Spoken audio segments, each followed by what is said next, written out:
Bonjour et bienvenue aux méditations quotidiennes au féminin. Aujourd'hui, savoir vieillir. Les cheveux blancs sont une magnifique couronne.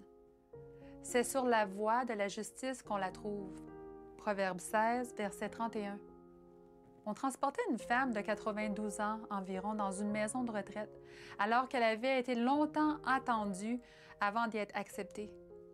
Elle était complètement maintenant aveugle, mais elle donnait du courage à tous ceux qui avaient affaire à elle. Une jeune fille s'approcha d'elle, la prit par le bras et lui demanda de l'accompagner.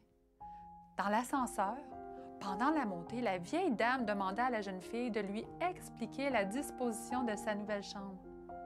Quand elle connut tous les détails, elle s'exclama « Ah, mais je suis ravie! » La jeune fille s'étonna, car elle savait que la vieille dame était aveugle.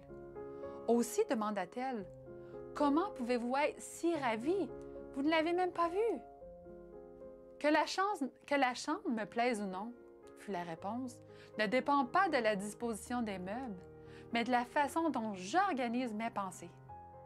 Je dis que la chambre me plaisait parce que c'est une décision que je prends chaque matin quand je me lève.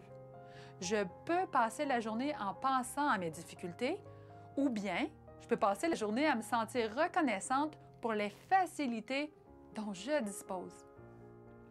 As-tu déjà rencontré avec joie sur ta route des personnes qui, malgré un handicap physique, savent quand même les surpasser et trouver le bonheur?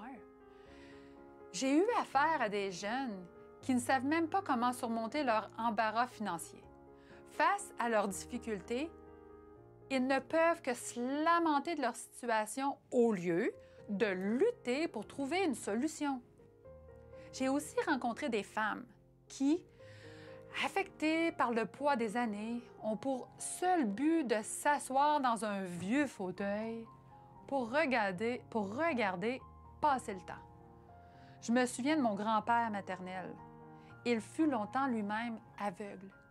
Mais je ne l'ai jamais entendu se plaindre, pas une fois. Si quelqu'un en a eu besoin, c'est bien lui. Mon grand-père était toujours là pour rendre service aux autres. Si tu es arrivé aux dernières années de ta vie, s'il te plaît, ne te laisse pas surmonter par la dépression. Mais réjouis-toi de ce que tu as vécu et de ce que tu peux encore donner. Tout dépend de la manière dont nous percevons les choses, n'est-ce pas? La vieillesse ressemble à un compte en banque. Chacun en retire ce qu'il a déposé. Rappelle-toi de ces paroles. Bonne journée dans le Seigneur et à demain!